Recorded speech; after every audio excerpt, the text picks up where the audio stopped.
Hello, everybody. Good morning. My name is Sonam Agarwal, and I am one of the co founders of the Vedic Roots Montessori Academy and the Vedic Roots Elementary School. We're a school based in Scarborough area in the GTA in Canada. And we're based on the principles of holistic development for children, based on evolving on the principles of the Vedic philosophy of Panchakosh. And today I'm very happy that we have with us my very dear friend Recha. And in addition to being my dear friend, she has many nice credentials that make her the apt speaker for this topic. And I'll just, before we jump into it, I want to just share what made me think that we need to have a discussion about children and mental health, especially during these times of COVID. I feel that in many times things about children's mental health or how things affect them get unnoticed, and we usually just classify them, oh, he's having an off day, or he's just very demanding and he can't cope up with change and things like that, he or she. But I feel there's a deeper layer to it. There's more understanding. There's more that needs to be understood as to why people act the way they do. And it's also applicable equally to children. Actually, in some ways, it's more applicable to children because as adults, we have hopefully refined tools of communication that we can tell somebody, I'm not doing okay, or I need some help with something. Can you help me? But with children, they don't really know how to reach out for that help and how to express what's going on inside of them. So that's why I felt it would be really nice to get you, Richa, and just discuss about children's mental health and how, as parents, as educators, we can be more aware of what's going on and offer help in a timely manner, and just evolve as a community together. So with that, I'm just gonna let you introduce yourself and tell us about a little bit about you and what you've been doing all these years studying about children. Go Thank ahead. you so much. What a awesome opportunity to speak about something that, in a weird sort of way, I'm obsessed with. I love talking about children's and children mental health. It's a field that I've been in for quite some time. I think this is my 10th or 11th year being a behavior analyst, but I'll kind of get into it. So do have a degree in psychology and sociology from the University of Toronto, with a specialization or an emphasis on child psychology. I kind of had two interests going into university, very different ones: forensic science and forensic psychology and child psychology. As soon as I got out of university, I tried out both. Some people who know me for some time know that I tried out for the RCMP. And at the same time, I also tried to enroll into autism and behavioral analysis to see what I would like from either one of them. As you can see, the RCMP, the Royal Canadian Mounted Police, I didn't really work out for them, but I did get into the program for autism and behavioral science. And ever since, I've just enjoyed working with specifically children with special needs and with that autism. And I've been doing this for the last 10, 11 years. So I really do enjoy the field. And with that also comes the fact that I'm also a behavioral therapist. That's the kind of technical term that I'm under. And what that means is that I use the principles of behavior analysis, ABA, which again, for some people, that might be a very familiar term. For others, it isn't. But what it boils down to is I use the principles of behavior, specifically looking at reinforcement, consequences, and how that affects our behavior. Now, of course, in my field, it reflects deeply on how I work with children with special needs. But the great thing about behavior analysis is something that you can actually use across different people, different circumstances. And in some way, shape, or form, we kind of use those principles ourselves without knowing. So it's a very intuitive science. But all that being said is that I've been steeped in children's mental health for quite some time. I've actually recently started working in the realm of mindfulness. It's a term that obviously we're hearing a lot of, another buzzword, but it's a great field also that works intuitively with mental health as well. And what I'm really trying to focus on is using mindfulness with not only the children that I work with, but what a lot of research is showing is how mindfulness actually helps the whole family. So this is a great way for parents to also be part of their child's lives. So that was a lot. What I guess I wanted to start off after saying all those things is that during this presentation or this discussion, there are some things that I can talk about and there's some things I can't talk about. And I guess I'll start off with the negative and what this presentation is not going to do. We are not going to equip anybody to diagnose or assess their own children's mental health on a very, I would say, clinical way. There are professionals who do that. I'm not that professional per se, but there are people out there that do that, and that's their realm, and I would never want to hop in on that. And then I guess where we really want to take off this discussion, and Sonam already spoke about it, is that we're in this kind of pressure cooker situation with COVID-19. We're now over, I think, almost a year since the first diagnosed person in Canada, at least. And we're continuing on with this lockdown and what that means. Children's mental health isn't something that should be a scary word, or mental health in general should not be a scary word. It generally means a state of well-being. It's actually a very positive term, but we end up using it in a negative way, or we bring it up when there is a negative situation, just like COVID. So we want to equip parents in this discussion to be able to, we're our children's best parents. And we want to be able to provide our children a safe place, a place where there isn't any judgment for them to open up about their feelings, talk about what they might be going through. And it might sound silly to talk about that about young children, but it's certainly a skill that if we're developing at a young age, it can develop into something that you use when they're older, and when such things like serious mental health disorders or serious mental health concerns start to show up at a later time, usually teenagers. And I won't talk about the scary terms at that time, but there are some things that are very prevalent during that time. And if we're able to equip ourselves now as parents with knowing when to sound the alarm, when not to sound the alarm, when to, step in, when to allow things to flourish in your child's life, we'll be better equipped for those times. I really like what you said, Recha, about equipping parents, because sometimes, and like you said rightfully, at such a young age, thankfully, most of us don't worry about serious mental health challenges. But by the time things really start to get real, it's almost too late to develop that relationship or develop tools for parents. So I think discussing it, creating awareness about it in a community really helps equip parents, and just have safe spaces for children to express and feel heard. Absolutely. And,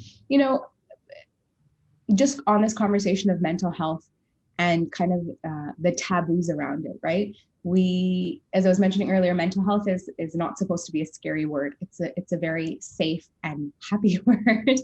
But what comes with mental health is certainly the taboos that we bring to it ourselves as adults. We're shaped by our culture, the cultures that we're steeped in, the way our parents dealt with mental health. Some of us have heard from our parents, well, there was no such thing as depression during my time. What's anxiety? That's just nothing. You just need to, toughen up or develop a thicker skin. Yeah. And in some ways, certainly we want to acknowledge that, we come from certain cultural backgrounds. We come with our own emotional baggage when it comes to things about talking about mental health. Culture has a way of affecting how we perceive symptoms, right? Someone who is aware of their own mental health might be able to see that, I'm not feeling the same way that I usually do for a certain amount of time. And yes, I need to sound the bell. I need to ask for help, versus someone else who might come from a different culture and might have the same symptoms and deal with it in a very different way, that I need to brush it off. So we come with our own coping skills based on our culture, based on our gender, so many different variables. But the biggest thing to kind of overcome that, the simple solution is just to talk about it. And it doesn't have to be a very clinical discussion. It doesn't mean you have to go right away to a therapist and start talking right away.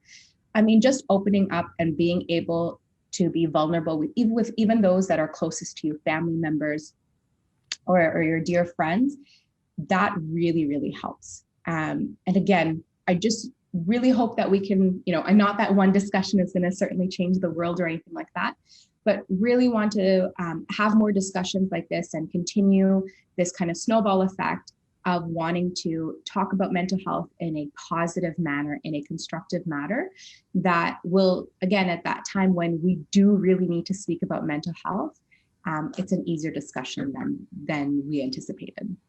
Yeah, thank you for that, Recha. And I think, like we said earlier, that this is just situational, that because of COVID, this topic of mental health has come up so much with such prominence, even though it should be spoken about and discussed all the time.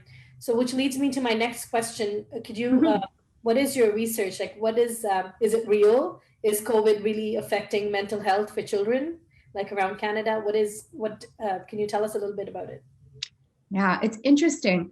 The research, as you can imagine, as we're progressing through a real-time pandemic, there isn't a lot of research to kind of back up or, kind of looking at the more scientific side, very well done research. But what they are noticing from looking at countries like Italy and Spain, who went through COVID at a much drastic pace than, say, here in North America, and also looking at countries like China or other countries that have had, like say the H1N1 pandemic as well, going through, research through there, they're noticing that certainly it has an effect. There's no question about it. Specifically, they are seeing increased rates of depression, anxiety, and PTSD, or post-traumatic stress disorder. And what they're noticing with all that is that, of course, on a clinical level, they're seeing that increase. But more importantly, I think on a more real or practical level, of course, not everybody's going to have anxiety or depression because of COVID-19. It's not to scare anybody in that way. It's just showing that it's a lot more prevalent than we anticipated for during this time. And, it's kind of twofold. There's one side that, of course, the clinical side where we're seeing, more children being diagnosed. But on the opposite side, there's also an increase of kind of, I would kind of call them like precursor symptoms, right? There's an increased rate, or like in the research, the reports back from children and their parents suggesting that, they notice their child being more worrisome or more irritable. Now, we all know children can be irritable, and most times they probably irritate us more than we irritate them. So looking at that research and trying to mine through it, I would say that on a general level, we're seeing an increased level. There is an increased concern. And specifically in Canada, it is of concern. We already have issues with,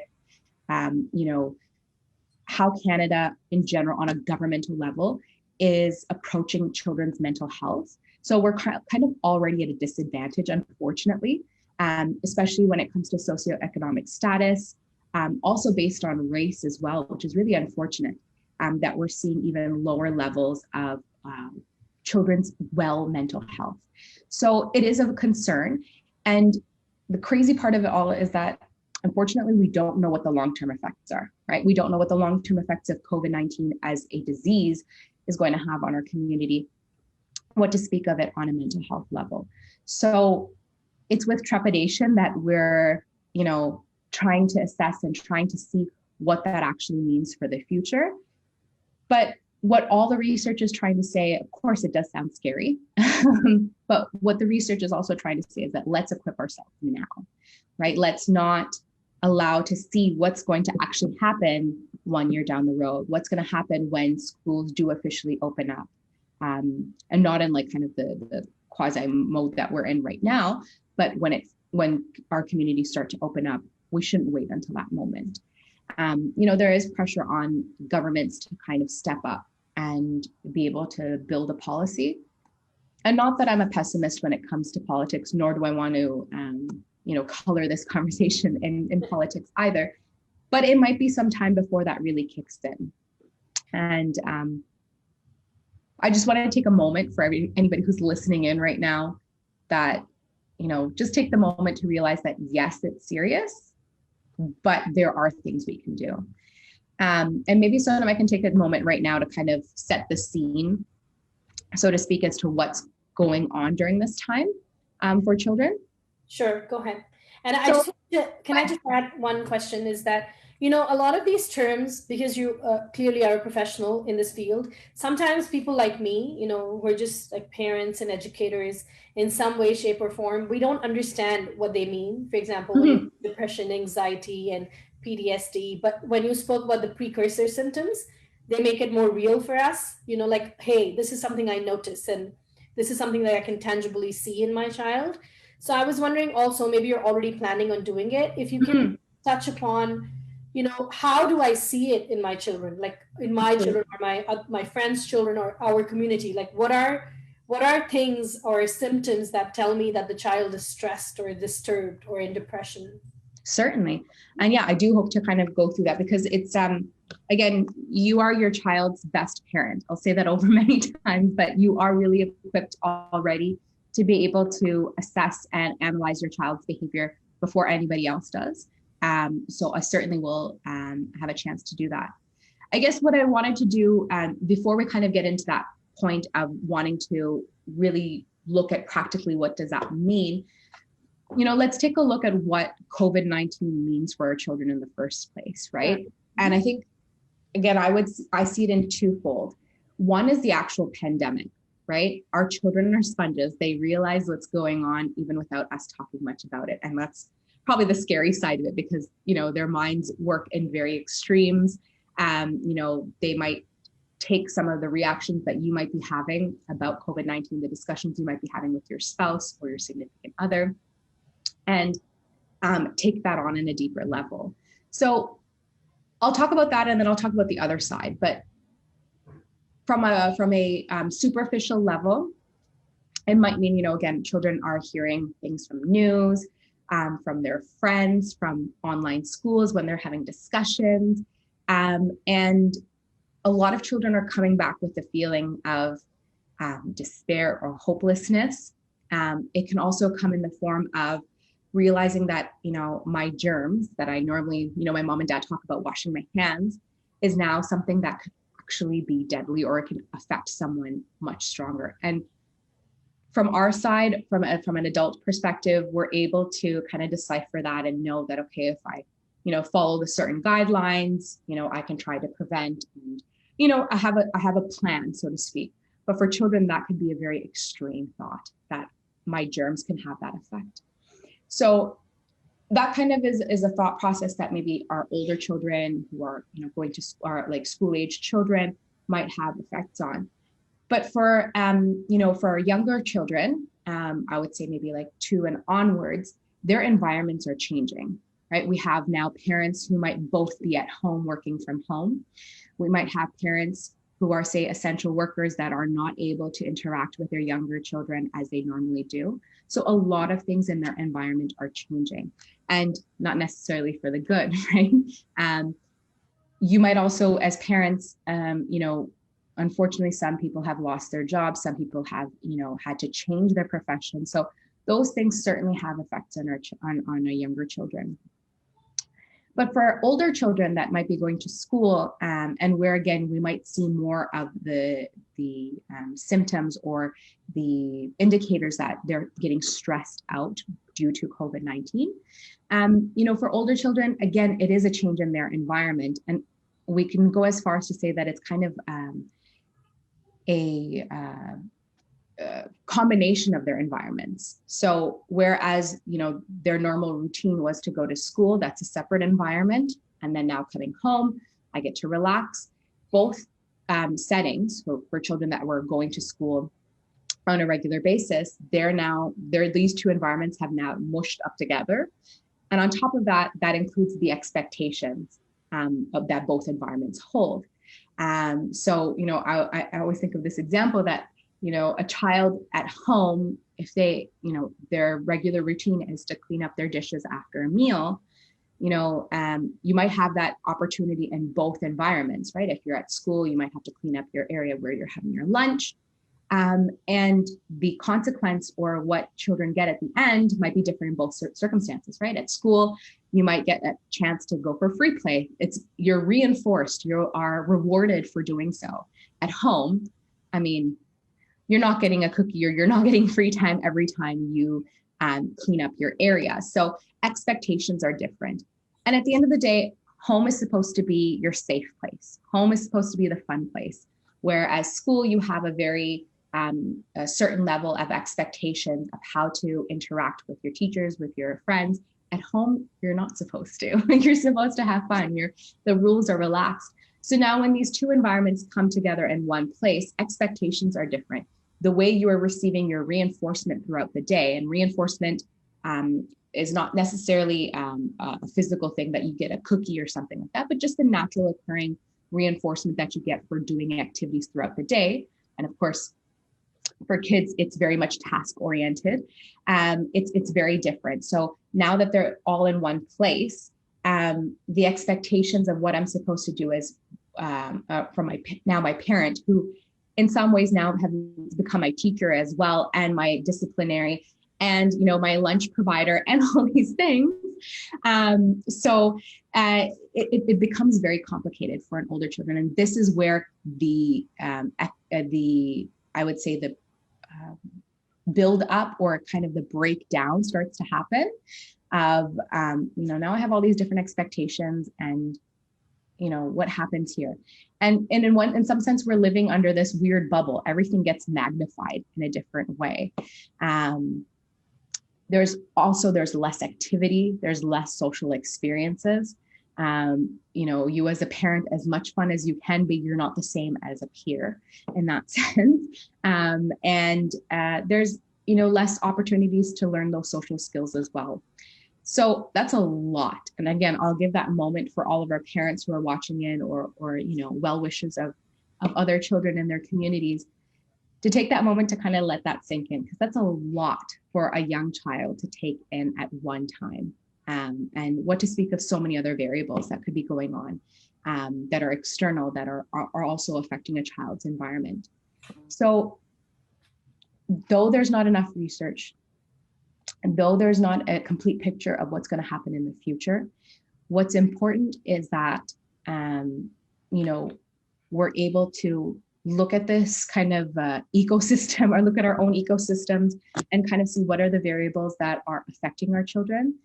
Of course, if you're able to diminish any of those, go right ahead, and whatever you're able to do in your own bubble, so to speak.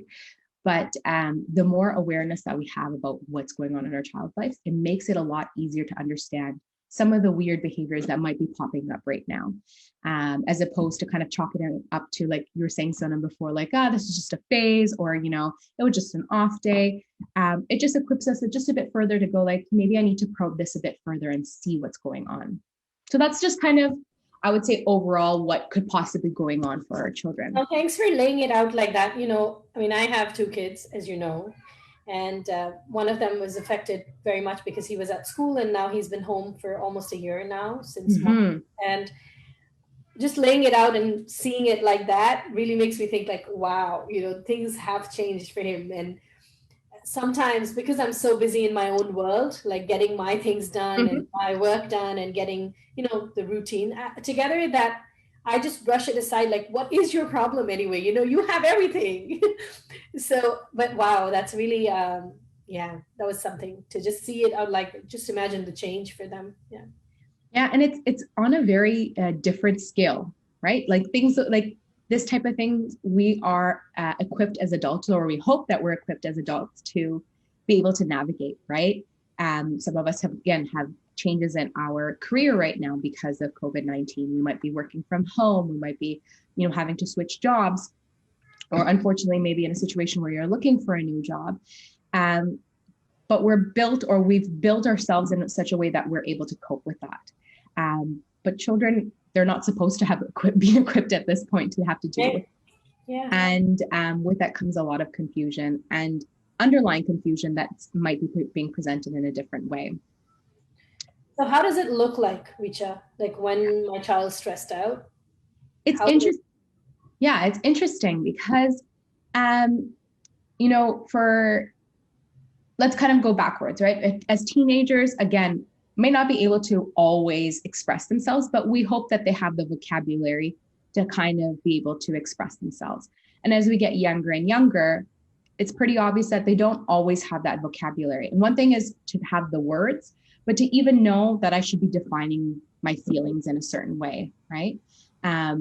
Children can certainly express very superficially their expressions, right? We know that young children or young babies, they're able to express, through smiling. They might start to feel embarrassed. I'm seeing that now with my 14-month-old, that she's starting to show expressions of embarrassment. So they're able to express on a physical level. But when we're starting to talk about feelings like hopelessness or worrying, you can't really express that on a physical level, right? So innately they might have that ability, but when it comes to expressing those real feelings inside our hearts, it starts to get a bit harder there. So with younger children, stress or, this worrisome kind of feeling starts to show on a physical level. So I would say younger children, around, again, the ages of 2 to 3 to about 6, even a bit older, even 7, 8. And again, depends on individual child. You might start to see symptoms such as, bedwetting, unusual bedwetting, right? Of course, children do wet the bed, on some type of schedule, or, might have, some ability to do that. But we're looking for unusual kind of behavior patterns. So again, bedwetting, stomach aches that again aren't really found in kind of, if it's not something to do with food, it's just coming out of the blue. Things like changes in appetite or sleep. Now, appetite and sleep, of course, we know sleep regression, so you don't want to confuse it with that, but we're looking again for very different circumstances. What can also come up in other physical ways is, new fears that are coming up in children, or unfounded fears.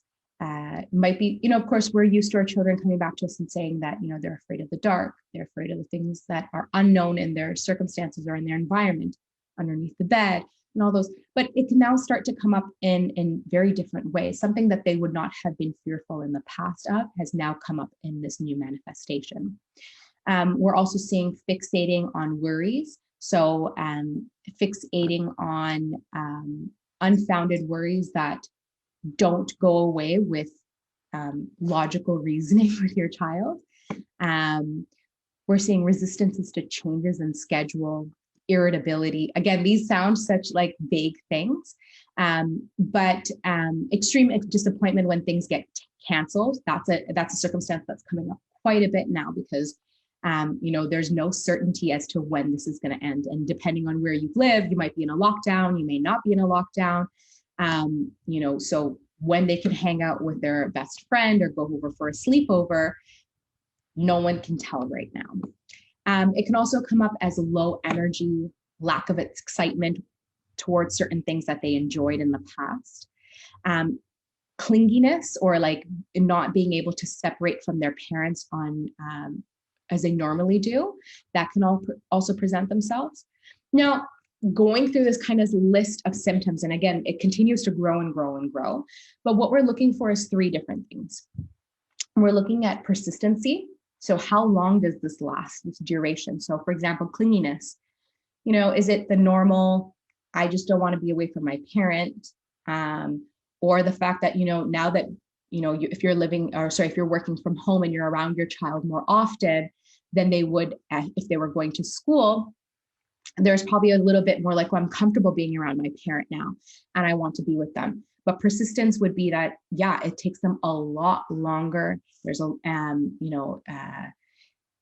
there a lot more is going on, or the duration is a lot longer. And then the second part is the intensity, right? How much is this a reaction going? So again, with the clinginess, is this now bursting out in tears without being able to console them?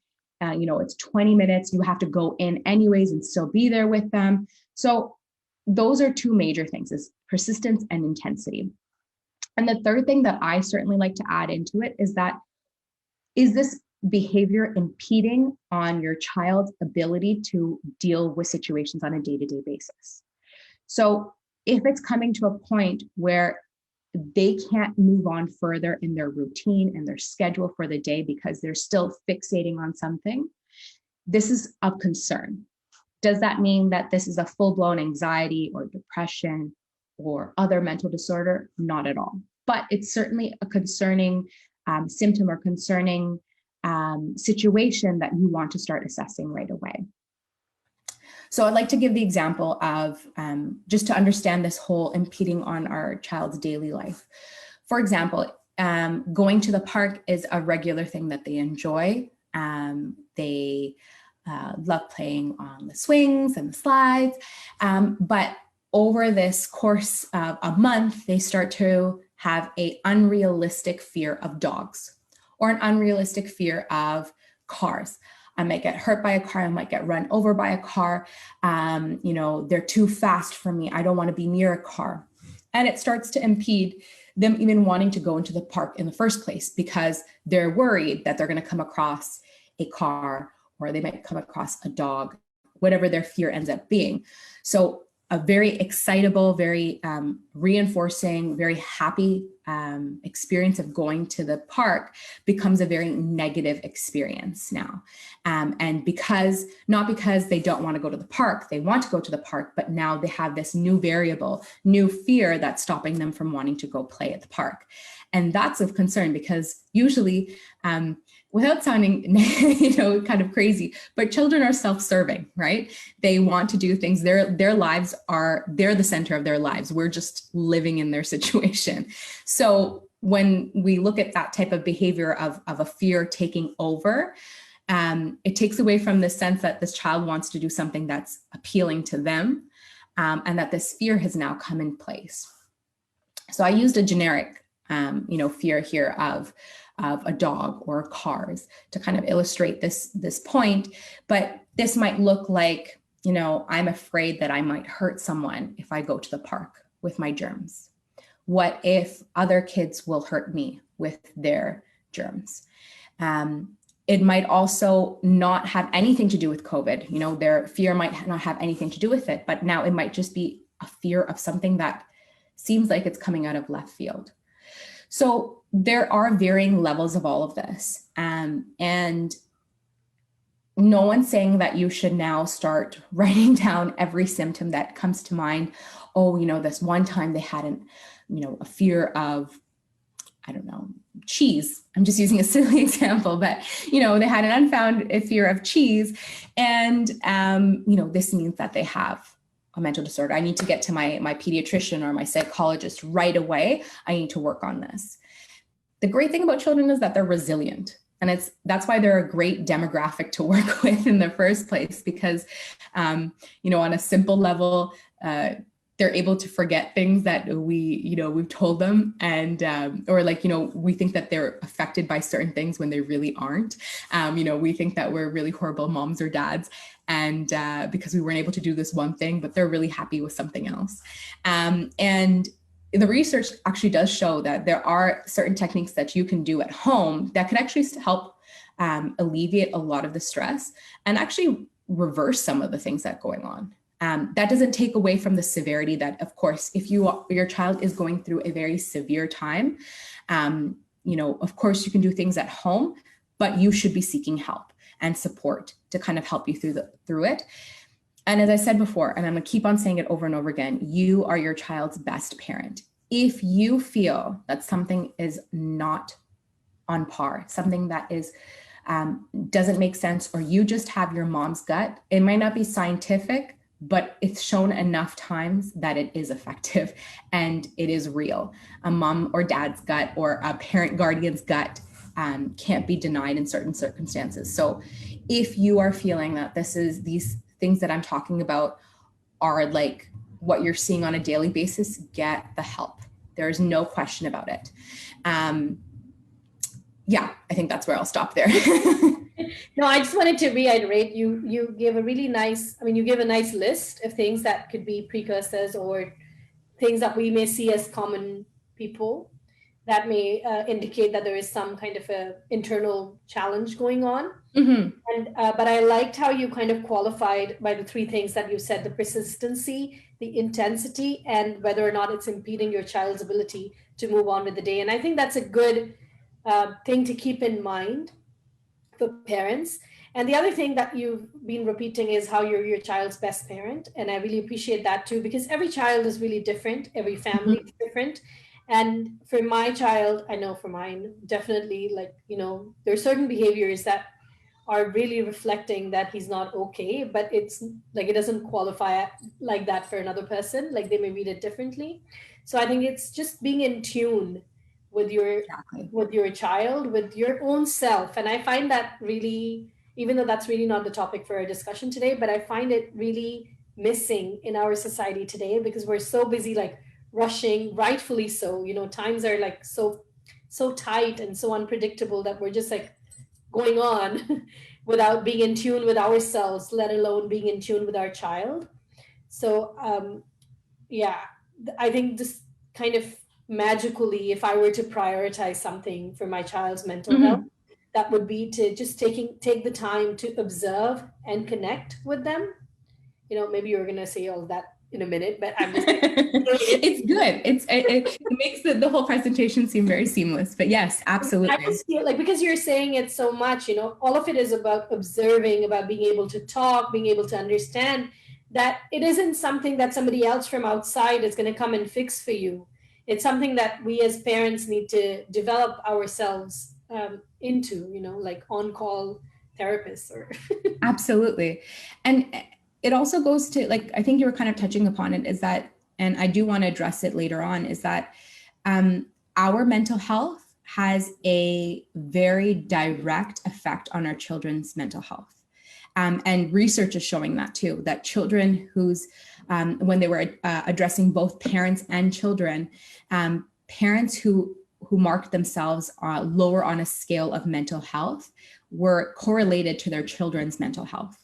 So meaning if a parent marked themselves, like on average, parents who were marking themselves lower in their mental health state, their children were also showing very lowered states of mental health.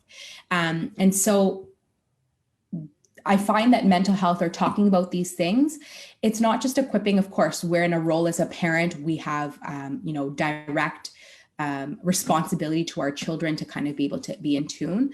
But I think having these discussions also inadvertently helps us as well as adults and as parents, because we have our own mental health needs. And so I think this is an important practice, not just for our children, but I think a great exercise for us to also assess our own mental health. And, I think overall, just having this opportunity to talk about it just starts to, build this awareness. And another point that you brought up as well about, your own child, when I'm saying these things, fixating on worries, some children are worrisome children. And that's okay. That's part of their personality. Each child has their own nature. So it's not that this is a cry for something that's underlying. You know your child best. And if you don't feel equipped to understand fully, maybe you still feel like, yeah, my child is a worrisome child, but I've always been concerned about it. There are certainly resources out there that can help with dealing with that, with specific things like that. The internet, Google has become our best friend in that way. But there is a lot of great professional help out there too. And again, I know I might have sounded not so cheery about the government, but there are some great resources the Canadian government provides in an unbiased way that allows you to kind of have those tools to kind of work with. But yeah, at the end of the day, this is a long laundry list of things. But what I really want to emphasize is those three things. If you're seeing the persistence of that symptom or that condition or situation or behavior, sorry, I should say, if you're seeing intensity in that certain behavior, and of course, if it's impeding on your child's ability to just function on a day-to-day basis, if it's getting in the way of, you and your child getting through the day, and your regular routine, and you're having to say cancel things or having to adapt on a very different level, or canceling the day, so to speak, that's of concern. But there are strategies that you can work with, which obviously leads us to our next part. Exactly. I was going to say, yeah, let's go into the strategies and some tips, helpful tips, which, without getting into too much technicality, parents can take away and be empowered to, facilitate that healthy mental health. Yeah. Yeah, I mean, I think the biggest thing that I take away from all the research and all the things that I've been looking at is that we are our child's most significant influencers, right? We have the ability, they're with us the most, even they're going to online school, or even before COVID, we are certainly the person that they see the most. Other people may have, impacts throughout the day, their teachers, their peers, their grandparents, your relatives. They might all have an effect on your child, but you at the end of the day have the biggest influence. So it certainly puts quite a responsibility on our shoulders, but I think it also gives us quite a bit of control in what we can provide it, or sorry, what we allow in our child's life, and what we try to avoid. So starting off with the basics, talk about COVID-19. I think it's important that you have the control. In marketing, they always talk about you have to have the control of what's going on and what's being said. In this circumstance, you're doing a similar thing. You want to talk in very simple terms. You want to be honest about what's going on. Not to the point where you're scaring your child in any way, shape, or form, but you want to be open and honest about what's going on in the world. And, there's a lot of uncertainty. And as a parent and as an adult having to deal with COVID-19, taking away the part that you're a parent and have dependables, is that you also don't know what's going on with COVID-19, right? And when we're honest and open about that with our children, that we are also struggling on a certain level too, it doesn't take away from your position as a parent, as an authoritative person, that what's going on. It just gives your child that ability to understand that you also may not have answers, but you're navigating it together. And that sense can be very helpful in a situation that, we're both, and no one's expecting you to be able to bring certainty to your child's life. You're just helping them tolerate the uncertainty in life. So I think it's a huge difference, right? No one's asking you, and I don't think your child has that, expectation of you that you're going to, magically change everything, because you really don't. But you're just helping them and helping yourself tolerate the uncertainty. That's what we're all kind of doing during this lockdown time, is tolerating it. And I think that simple change in our mindset can really help us now be on a collaborative level with our children, versus, oh my God, I have to have everything figured out on my end before I start figuring things out for my child. And that added stress is not needed. So again, you want to talk about COVID in very simple terms. You want to limit other outlets of information as much as you can, right? I think news or watching TV, or not that, I'm not here to judge anybody on what they do as far as their screen time. That's individual families' decisions. But when it comes to news and knowing that it can be biased in certain ways, it can, the numbers can also certainly, they're jarring for us and they're scary for us. What to speak of a child who thinks in very extreme circumstances. So as much as you can, try to limit it. Some kids are interested in news and are able to filter through. So your child best in that sense. But I would say that the best idea is to limit. And then also inform them how you're keeping your family safe. what are the practices you're doing at home? So it could be like, yeah, mom and dad, we only go out for grocery shopping.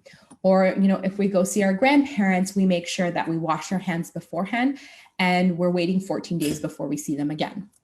Whatever those rules are for your own household, try to be as clear about that with your children so they understand that there is some type of plan. Again, we're tolerating the uncertainty.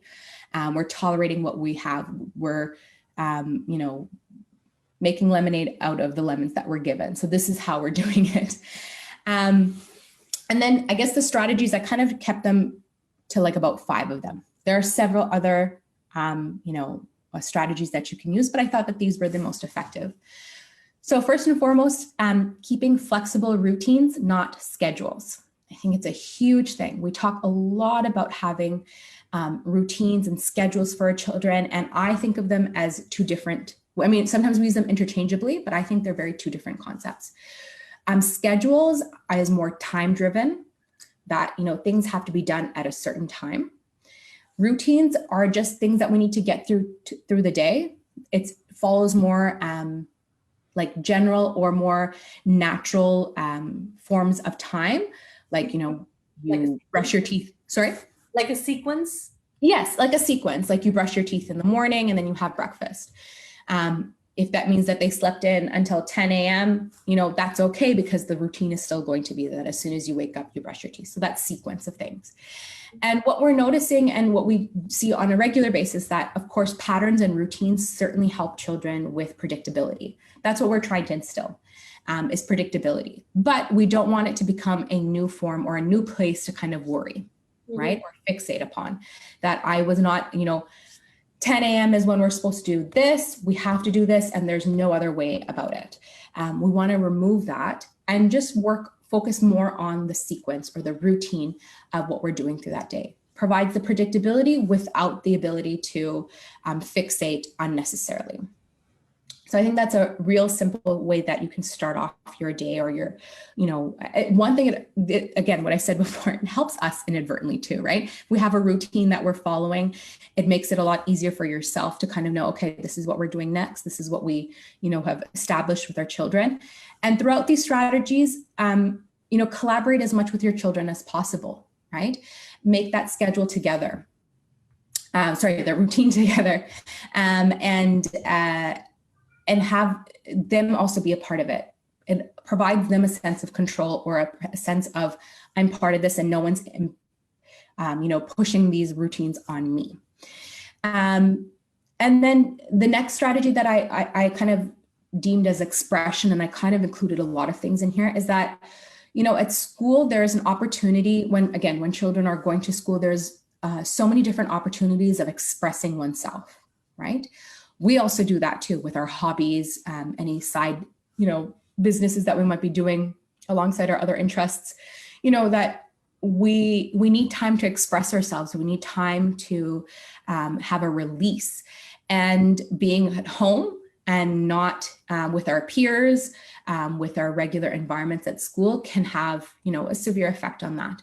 So things like arts and crafts, you know, being able to use their hands and kind of, you know, get into some, you know, gooey stuff and slimy stuff. I know for parents who like clean houses, this is like, you know, a disaster waiting to happen, but just an ability to express. Of course, we're going to work on children having to express themselves emotionally. But when we have these things at school, you know, of course, we might not see them as important subjects that our children learn. But what it really does is help them express themselves and release a lot of the tension, release a lot of, you know, what's going on inside. Because again, our children work on a very physical level. So again, things like arts, exercise is a huge thing.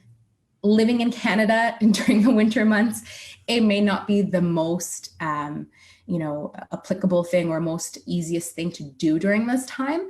But even just, you know, having a simple walk around the block, you know, maybe even using your backyard, whatever you can do, even inside the house, there's several things you can do as far as exercise. It is a great release of a lot of energy. And I only have a 14-month-old, but I've seen children who need a lot of time to get out a lot of that energy. So as much exercise as you can get in. And then the other two strategies, or part of this kind of expression kind of strategy that I've kind of put together, is that, you know, there's one thing about releasing a lot of that energy, but we're also wanting to a chance to kind of calm ourselves down, having a chance to soothe ourselves. We as adults do it, right? Whether, you know, again, a buzzword of now is self-care, right? What does self-care mean for everybody? And in some way, shapes, or form, we're looking for that for our children too, right? We want them to be able, self-care edits, you know, removing all of the commercial side of it. We're hoping that self-care is an opportunity to take care of ourselves. And what better time? And again, we're in this weird pressure cooker situation. We're having a chance to teach our children about self-care. So if burning a candle for you is self-care, that's great. But now let's help our children explore what that means for them. Mm-hmm. And so a lot of the effective research-based, strategies include things like yoga, things like meditation. Again, these seem like very buzzword, strategies right now, but they're real and they're really actually very helpful. And there's a lot of research going into children's yoga. There's a lot of resources out there, what to speak on YouTube, of great exercises and great yoga, practices that you can implement with your child, as well as meditation and mindfulness. And alongside children's mental health, mindfulness is my new favorite thing that I'm obsessed with and love talking about. And the reason why I even got into mindfulness in the first place was to see how it could really affect the children that I work with, specifically with special needs. And again, research is starting to really blow up about what mindfulness can do to help. And mindfulness at its complete core of things is just talking about how to be present in the present moment. We all know how that feels to be on the run constantly, going from one thought to the next, thinking 20 steps ahead even. But the act of being present in one moment itself, or focusing more on the process than it is on the result, can really be soothing and very calming for all the things our children are going through throughout the day, including ourselves. So I think there's one side of getting that energy out and being able to express themselves in a physical way, using their hands through yoga, arts, exercise, but then also equipping our children with calming and soothing and self-care strategies. Again, we do that on our own basis. We also need that time down. Let's start teaching our children the same thing. So first, we talk about flexible routines and not schedules. Secondly, expression, giving opportunities and outlets for our children to express themselves. 3 is now dealing with the expression on a more internal level. How do we get our children to talk about their feelings? And I'll probably spend the most time on this side, is that, you want to have regular check-ins with your child. And that can start super young, right? That can start at the age of 2 or 3, or whenever your child is able to kind of have that conversation, or an ability to have that conversation with you back and forth. And what we're really trying to get at here right now is that we want to develop this skill of your child being able to, one, name and express their feelings. I read yesterday, if you can name it, you can tame it. So if you can name the feeling, you can tame the feeling. So do our children always have that ability to express? Even like, if any of the parents out there have teenagers, even getting a 2-word response out of your teenager might be a lot, even when they have the vocabulary. So it's an effective tool regardless of the age, but you want to start as soon as you can. And again, it's a great strategy to have anyways, right? Who wouldn't want to have a meaningful conversation with their child, or have the ability that when they're going through some stressful situation, COVID or not, they're able to kind of speak to you. So what does that mean? Does that mean, how is your day? Is that a regular check-in? Certainly can be part of it. But when we're really trying to name and express our feelings, what does that come out as? Picking a right time to have that conversation. Having a discussion at nighttime may not be the best time because they're winding down. Having a lively discussion may not be the best way to get them to sleep. And it's not going to help you at the end of the day if now, instead of 8 o'clock, they're now riled up and now they're not only going to sleep around 10, 11 o'clock.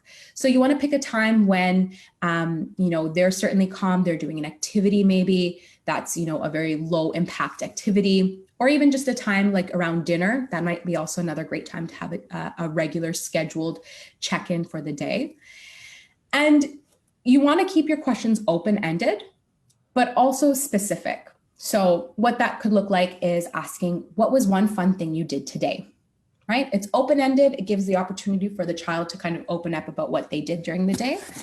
And it's specific enough that it's just talking about today. It's not talking about yesterday where, something might have, set off their whole schedule.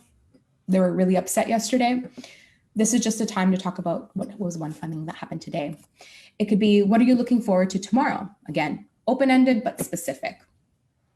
And we're not trying to get breakthroughs at this time, we're not looking for, I am feeling very upset because of blah, because we might not always get that, but we're just building in the routine that eventually when things do get a bit, stronger in the future, when they're older, that because you're having these regular check-ins, you've created this atmosphere of where you can ask questions and they can answer, and they in turn themselves can ask questions themselves and you can answer, that you're building this rapport with your child on a different level, right? It's one thing that you are their disciplinarian or their authoritative person in the household, but now you are a person that that they can collaborate with, they can work their things through with. You also want to validate their feelings before giving answers. So what does that mean? It means that when they're expressing that, I feel very excited, or I feel really sad, or I feel whatever the feeling is, you're not jumping in and saying, well, we should do this, this, and this, and this. First, take the time to validate what they're feeling.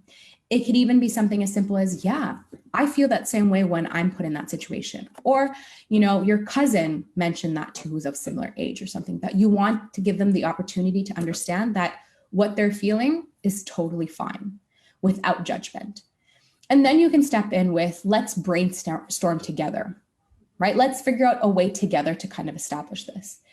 And of course, the benefit of doing this at a time when, their guard may be down or that they're not, in the middle of something else, this allows for that time to collaborate on an effective way versus, when they're really upset about something, right? You don't want to, sometimes when kids have a huge outburst, we want to deal with it at that moment, but they just might not be there at that level on a physical level or on an emotional level to handle it at that time. So if you are trying to, work through a situation that is, say they had an outburst early on in the morning, you might want to give them some time to breathe, calm down, get through the whole situation, and then be able to kind of assess it later on. And then, help them name the feeling. They might be going through something, they might have an outburst, they may not know how to. If you've seen police interrogations, right? You try not to be biased, or you try not to give them too much that they're not making the assumption themselves. You want to give them enough space and time and possible words that might be effective to help them name that feeling, and then go from there. And then the last thing I'll say is welcome questions, right? You might be asking a lot of the questions to kind of propel the conversation in a certain way, but allow them the space to ask questions as well. It's a great opportunity and a way to get insight from what they're thinking internally. And so that's kind of doing the regular check-ins. I think it's a huge part of it. It's a great skill to have, regardless of COVID or not. The last two strategies that I think kind of go hand in hand with already this check-in process is developing plans together, right? A lot of what's going on in our child's lives is that they're feeling hopeless. There are these never statements that get stuck in their mind. If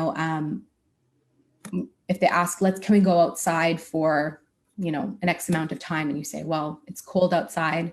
It's a bit dangerous to go outside right now. We can't go to the park because, maybe they've shut down the park for whatever reason in your area.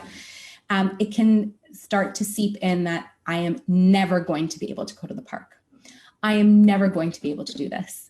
And those never statements can be quite harsh for a child's mind, and certainly increases this feeling of despair or hopelessness. So developing plans together means when you're in that collaborative state with your child, developing plans that are obviously in your control.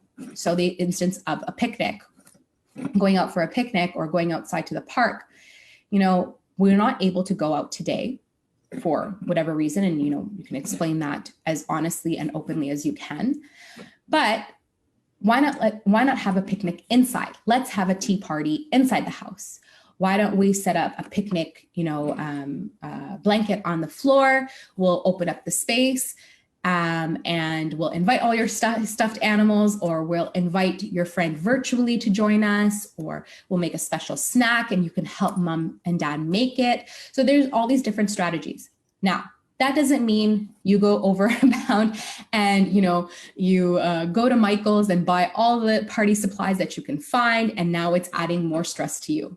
That's not the point at all. We want to build, when we're developing these plans, we're also including you in it. You should develop a plan that works for you as well, works for you in your time schedule. If you're working from 9 to 5 from home, having a picnic at 2 p.m. and promising that may not necessarily work. But what we're doing with this developing plans together and this type of strategy is that we're teaching our children that when things don't go our way, we can make a new plan.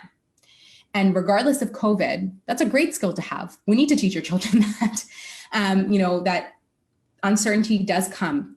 Plans don't go the way that we always want them to go.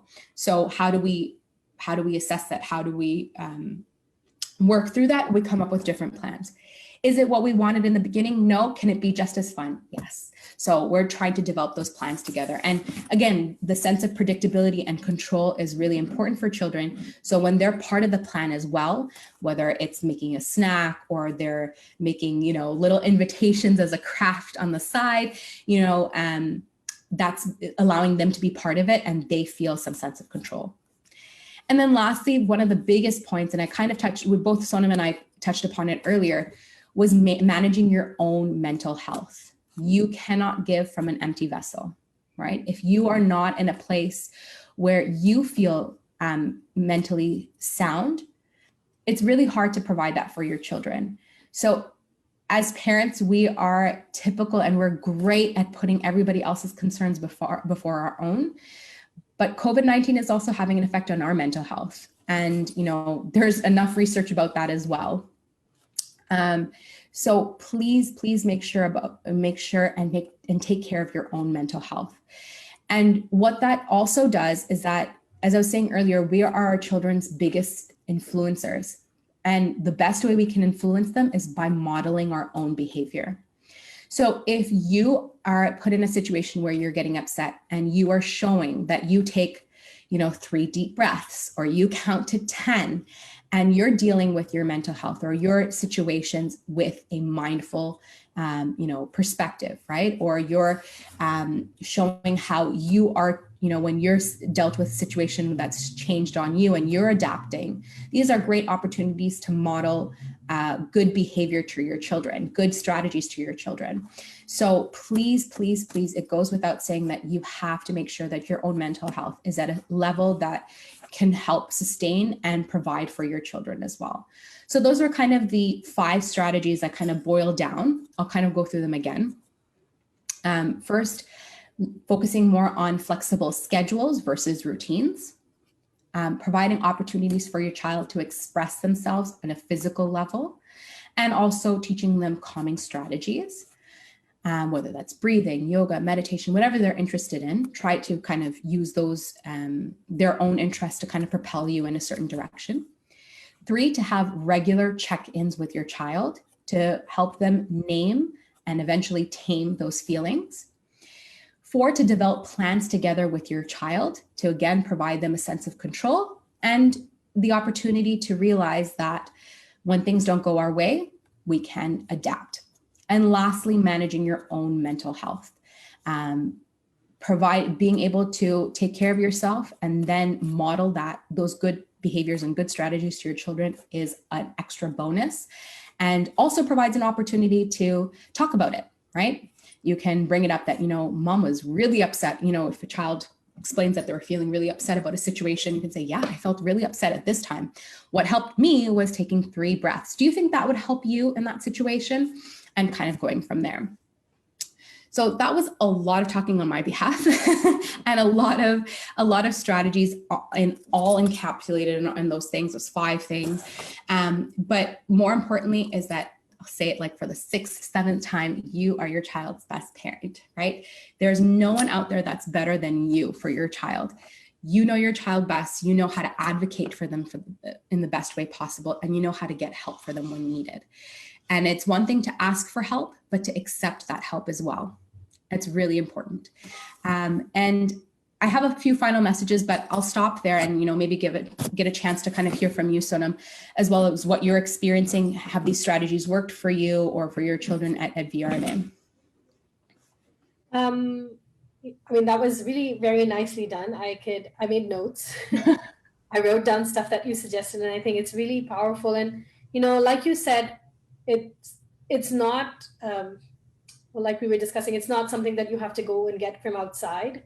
It's things that you can do within your reach to help maintain that smooth environment. And environment meaning, I really love the point that you said that we're trying to help each other manage the uncertainty. Because sometimes we take on our shoulders this task of being a superhero where everything's okay, I'm going to take care of everything and you don't have to worry about anything. But I like how you made it real, and you said that we just have to collaborate to help each other manage the uncertainty. I also appreciated your suggestion of having daily check-ins. And it made me reflect on the reason why I wanted to have this with you out on Facebook. I know you're a very good friend, and I could just speak to you about my own questions, but I think there is a tremendous need in our society, in our communities, to start talking about building those connections as bridges to help that child know and feel reassured that there is this one door that I can open when I'm not doing okay. But we have to lay that bridge out before the crisis happens. And absolutely, I just feel like these small check-ins, this building the relationship, is very, very crucial. Not just in COVID, but just in the society that we're living in, where all of us are living isolated lives. We don't have the benefit of having extended family and aunts and uncles and grandparents all the time to take care of our children as one community. I think building those relationships really helps. I also, appreciated the fact that you said how we want to equip our children with this, to navigate through the changes in their life. If plans don't work out, it's okay, and it happens, but we can still have fun, to develop that kind of attitude in children, to use, like you said, using the limes that life has given us to make, you said lemons, the lemons that life has given us to make lemonade. And I think that's an attitude that we want all of our children to develop. So using this opportunity to instill that confidence and that ability in our children is hugely important. And I can't overemphasize the final point that you said about taking care of your own mental health, even though, like you said, as parents, as moms, I am guilty of that myself many times, that we put ourselves the last. But knowing that I kind of model it for my children puts all the emphasis on us here. Like they might just be reflecting what we're doing. And if we can take care of our own health, mental health, and our own being present, mindfulness, that would impact their ability to do so as well. So I really, really appreciate what you just shared with us, like this capsule of research coated with practical tips that can empower parents. We have some questions out on Facebook. Is it okay to take them now, or what should we do? I think just to summarize what you just said towards the end, that it's just, why not take advantage of this opportunity? It sounds really cheery to do so, but I really feel like we're in this very weird, magnified pressure cooker, instant pot, whatever is your mode of cooking. We're really put in this situation that is unnatural, right? It's artificial, right? Like who would thought that we would have been dealing with a pandemic for this long, right? So we're all in close quarters. We're in this very pressure cooker situation where there's a lot of variables. Why not use it to our advantage, right? in our field, we always try to look for opportunities to kind of manipulate, not in the negative manipulate way, but in a positive manipulate way. And I always think like, some of the behaviors that we do inadvertently or us on a subconscious level, our children pick up on it right away. My 14-month-old has now learned how to scroll on a phone, and she uses her finger in the exact same way. I'm like, how? Like, I don't sit there going, look, this is how you scroll on a phone, right? So if we're showing our children great strategies as to how to calm ourselves down, how to deal with situations, can you imagine if they pick up on that, right? So let's use that use that ability of children to be literal sponges and take in everything that we do, use that to our advantage. And at the end of the day, it's going to help you too, right? A happy parent is going to lead to a happy child. A happy child is going to lead to a happy parent. Let's try to do that as best as possible. So yes, let's go to this question. Yeah, and I just wanted to kind of, towards your last point before we take up the questions, is that so the school that I'm representing today, Vedic Roots, we are founded on the principles of holistic development, and we draw our wisdom from the Vedic texts. And there's great importance associated with the role of a teacher, a leader, a parent. And to the point that you said, how children pick up things without us showing them. And one of our teachers, he is known to say that as a teacher, you should act like a teacher, and sometimes you should say something. So just to highlight the fact that, the children are following what you are doing, not so much what you're saying. So how we manage our own behaviors and our own stresses really tells them how to do it, rather than us just educating them about it through our words. With that, let's take some questions, Recha. For sure. Okay, I'm going to take them in the order in which they were posted. The first one I have is the level of stress age dependent as the psychological development progresses? This is considering a home where the environment is otherwise conducive with no other ramifications due to COVID. Okay. So is the level of stress, I guess, age dependent? Like the stress that children experience, is that dependent on the age? Like, I guess, do children experience more stress as they grow up? I think that's the question. I don't know if it's necessarily more stress. It's just their presentation of stress. As far as intensity or the more part of stress, I think that really depends on, your child's own nature and how they handle stress on their own level. I understand where the question is coming from. It's just hard to define it in that way or in a concrete way. Just trying to think how I can best answer this. I think, again, it's important to understand your child on their level without having to look at benchmarks of what stress could look like or what stress can, be magnified to. So yeah, I would say that as they get older, see, there's an understanding of learning history, right? The longer that you've dealt with stress, again, in the circumstances that we're talking about stress, the more if you've had to deal with your stress in a not so productive way or not so effective way for a longer period of time, stress can then have an adverse effect. I'll try to explain that in simpler terms. If you don't have the coping ability or the coping skills to deal with stress, as you get older and older, when there are more opportunities for stress, as you get older, you're looking at, high school, college applications, peer pressure, all those things that are probably going to add more into the mix. If you don't already have those coping skills, it makes it a lot harder to deal with that at that time when they are older. So it may not necessarily mean that they're having more stress or, the stress is more volatile.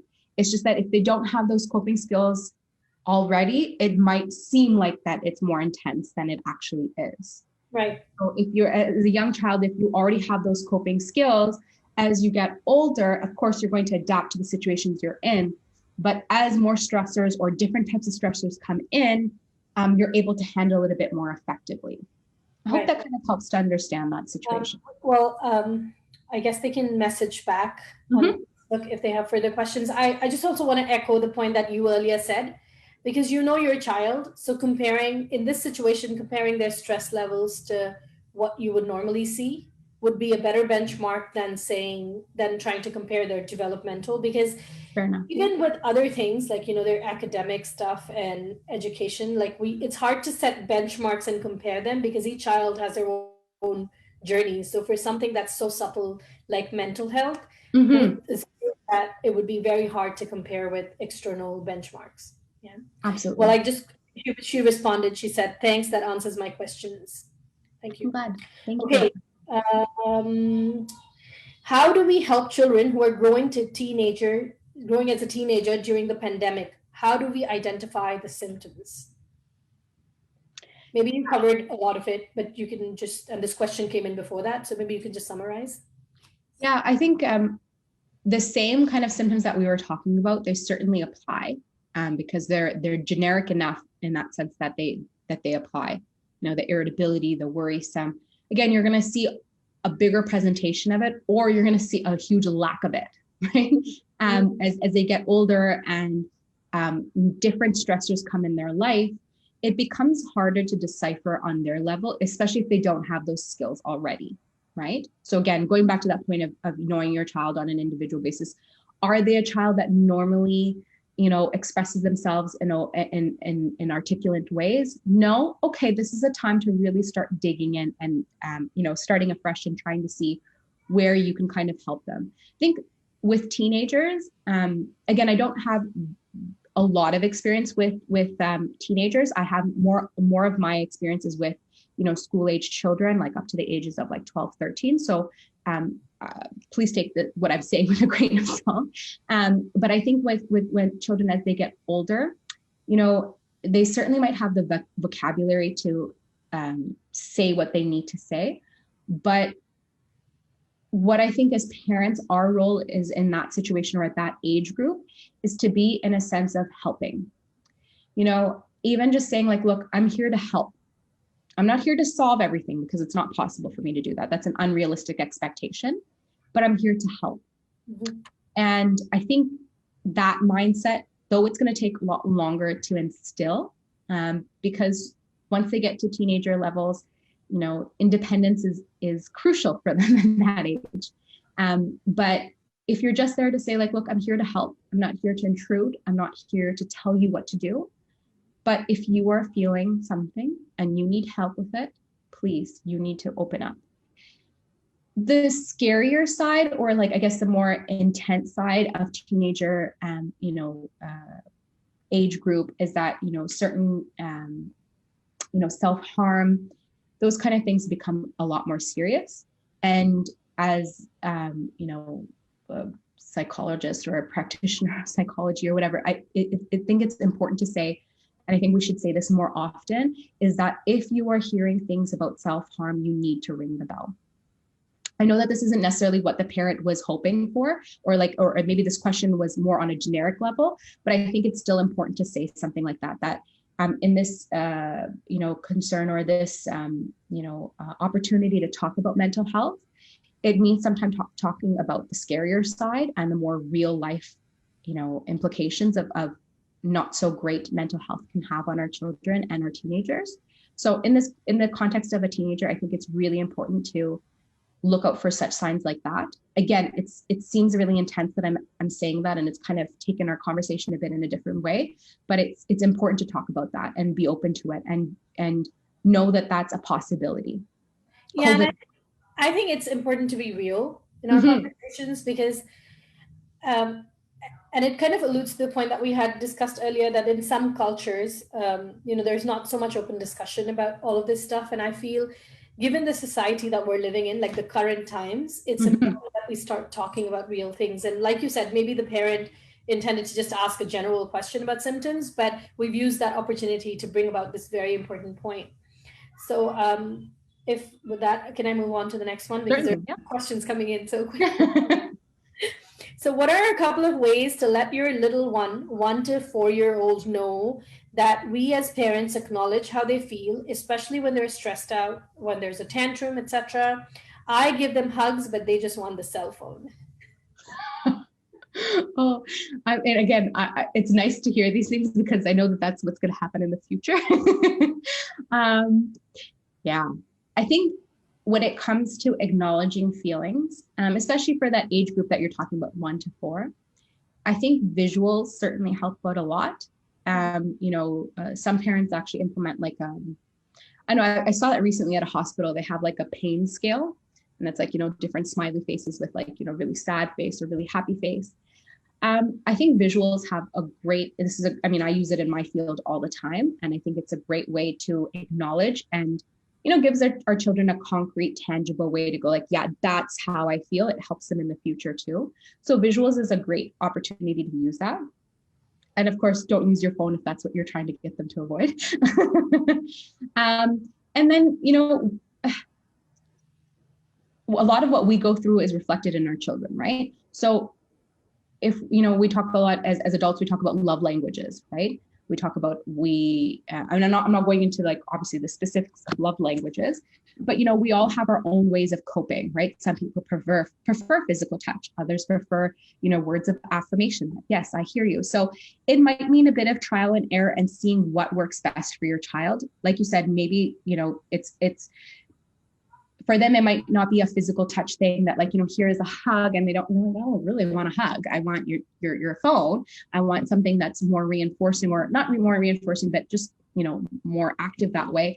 Let's try to find other things that might be, maybe that's what they want, is they want something tangible. Okay, let's try to figure out something that's tangible, that's in the realm of what you are wanting them to have. So and again, I'm using very crude examples just to kind of illustrate the point. But if your child prefers something that's tangible, maybe that means that they want a cookie.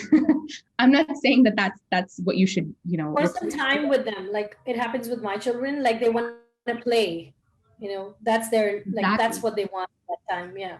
And they might just want your attention, but maybe they're getting more attention out of the phone. So there's that conflict of expectations, right? Like at least with the phone, I get, I get to zone out, or I get to whatever it is. I think it just means taking that extra step to decipher what exactly interests them at that time, and replacing it. So if, again, you don't want them to have the phone, which is a totally normal expectation of you as a parent, it doesn't reflect on you on a bad way that, hey, I'm not giving my child what they want. It's now leading to a different tantrum.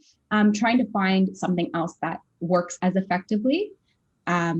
That's in the realm of what your child wants, and more importantly, what you want. You want to be able to give them something that you feel okay with doing. Okay. Well, we still have more questions, and I would love to take all of them, but I'm also conscious of time. So what I'm going to propose, Recha, is that if you could, after the talk, you could go to the Facebook Live and answer the questions if you feel like appropriate. It is appropriate. Many of them are generic questions, and you can address them. And I just want to use the next few minutes to kind of conclude, have a summary and what we spoke about, if that's okay. And I'm sorry for those of you whose questions we couldn't address directly, but Recha I volunteered her to to respond to the questions, and we'll do that right after we end the broadcast so that you will have your answers right away. We're also if you have more questions, you can also put them in the comment section and we can see how we can help you further. I just wanted the reason why we wanted to have this discussion, because by any means, it's not complete.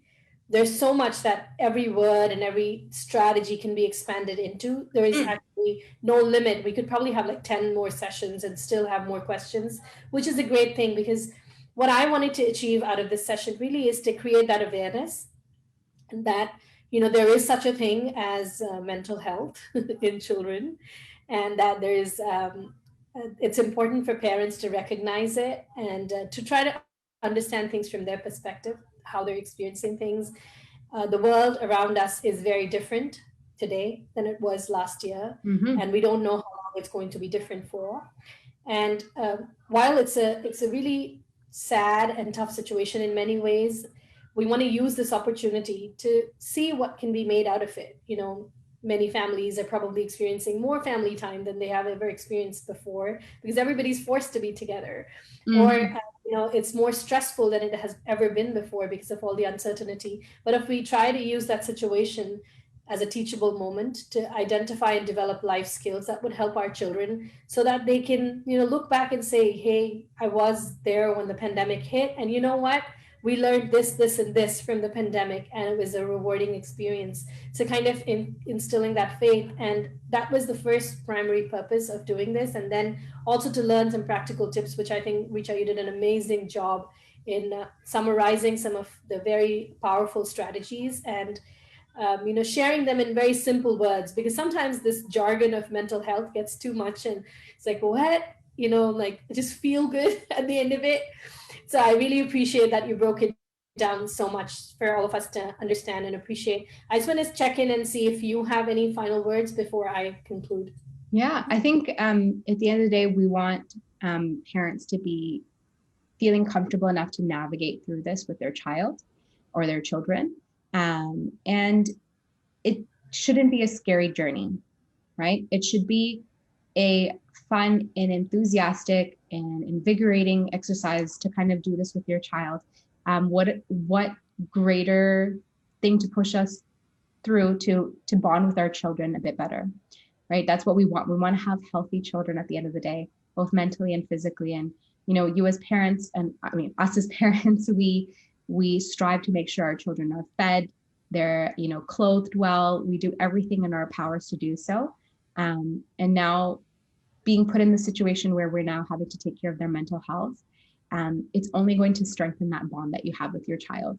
And I think every parent aspires to have that, and in some way, shape, or form, to have those strong bonds with their child. And I really, really hope that just this initial talk, whether it's at least spark the interest or spark that kind of motivation to kind of do this further with your child. And some of us have really, really young children, and it may not apply to us right now, but the more we talk about it, the more we're willing to talk to other parents about it. I think that's one thing I've learned in the very short amount of time that I've been a parent, that having supports with other parents, they don't necessarily have to be going through the same thing, but I think that's one of the biggest resources we have is our communities and our ability to talk to other parents and being open and vulnerable to them. I think that's one of the first steps that I've enjoyed, at least personally, to kind of take care of my child's mental health and, of course, my own mental health. So please, please, please ask for help and accept the help, right? The first step is certainly asking. Second step, and probably the most crucial step, is accepting it. So ask for the help. Be your child's biggest advocate. You know your child best. If you need those resources, you will get those resources. Parents are resilient in that way too. So whenever the last thing I'll say is just that if you feel that something is off, it doesn't make sense to you, follow that feeling, and more times than not, it's right. And seek the help that you need. Thank you so much, Richa. It was a pleasure to take our usual conversations out in the public. And I'm so sure that many parents are responding very positively on Facebook and saying how much they benefited from your expertise. And I'm very grateful that you took your time. Thank you. And I'm looking forward to having more of these out here on Facebook. And so all of us can grow together, really. Thank you. And for everybody else, this webinar discussion was brought to you by Vedic Roots. We are a holistic school located in Scarborough in Ontario in Canada, for those of you who are signing in from outside. We're based on principles of Vedic personality development for children. We have an in-person school, which is semi-open during the COVID situation right now. We have a preschool, and we also have online programs for preschool age, for elementary, as well as after-school programs or weekend programs where we incorporate some of these activities that Richa spoke about. We have a lot of emphasis on hand skills that help children cope up with just the internal dynamics, yoga, meditation, and other types of mindfulness activities in their daily lives, along with all the academic stuff that they need to know. Our aim is to really create a revolution in education to actually change the way Most people think about education as memorization of facts or developing skills, but actually to develop personalities that are resilient through the thick and thin that the world around us provides. People who are happy from within, who don't get swayed by the temptations or the rejections of the world outside. And if you haven't already done so, please check us out on Facebook or visit us when we hopefully we reopen soon, and we look forward to serving you. Thank you again, Recha, and we'll speak to you all soon. Thank you. Bye. Bye.